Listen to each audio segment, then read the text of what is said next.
বান্দরবানের ঘুমধুম ও চাকধলা সীমান্ত এলাকা রোববার রাত 10টার দিকে ভারী অস্ত্রের গুলির আওয়াজে কেঁপে উঠেছে। স্থানীয়রা আতঙ্কিত হয়ে পড়েছিল। আধা অন্ধকারে সশস্ত্র ব্যক্তিদের চলাফেরা লক্ষ্য করা গেছে, যা সীমান্তবর্তী মানুষের মধ্যে দুশ্চিন্তার সৃষ্টি করেছে।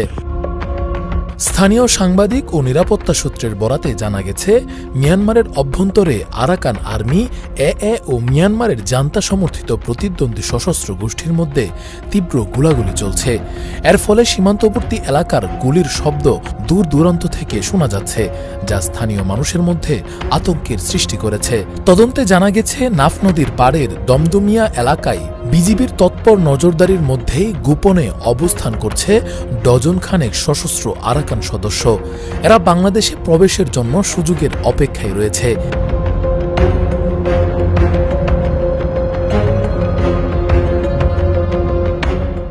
এই এলাকায় বিজিবি টেকনাফ ব্যাটালিয়ন 2 এর সদর দফতর থেকে মাত্র 3.5 কিলোমিটার দূরে এই সদস্যরা অবস্থান করছে বলে নিশ্চিত করেছে সীমান্তরক্ষীরা। বিজিবি টেকনাফ 2 এর লেফটেন্যান্ট কর্নেল আশিকুর রহমান জানান, সীমান্ত এলাকায় কঠোর নজরদারি জোরদার করা হয়েছে।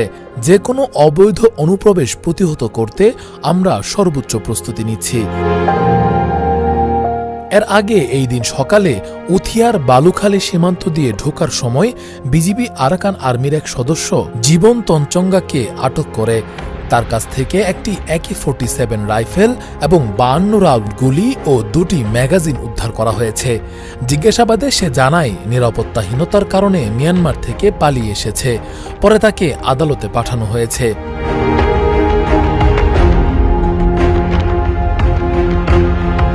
স্থানীয় বাসিন্দারা জানান, গত কয়েকদিন ধরে তারা মাঝে মাঝে বন্দুকের গুলির শব্দ শুনে আতঙ্কিত হয়ে পড়ছেন। তবে সঠিক পরিস্থিতি সম্পর্কে তারা খুব বেশি কিছু জানেন না।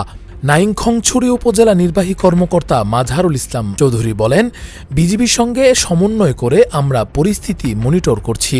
সীমান্তে আপাতত শান্তি রয়েছে এবং আমরা নিরাপত্তা বজায় রাখতে সর্বোচ্চ চেষ্টা চালাচ্ছি। এদিকে নিরাপত্তা বিশেষজ্ঞরা বলছেন, মিয়ানমারের অভ্যন্তরে চলমান সংঘর্ষ ও রাজনৈতিক অস্থিরতার প্রভাব বাংলাদেশের সীমান্তে প্রকট হয়ে উঠেছে। সশস্ত্র গোষ্ঠীগুলোর অনুপ্রবেশ রোধে সীমান্ত নিরাপত্তা জোরদার করা হলেও সীমান্তবর্তী এলাকা সন্ত্রাস ও নিরাপত্তা হুমকির মুখে পড়তে পারে।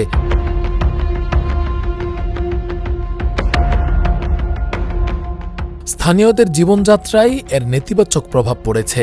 মানুষ এখন সীমান্ত এলাকায় রাতেও নিরাপদে থাকতে পারছে না।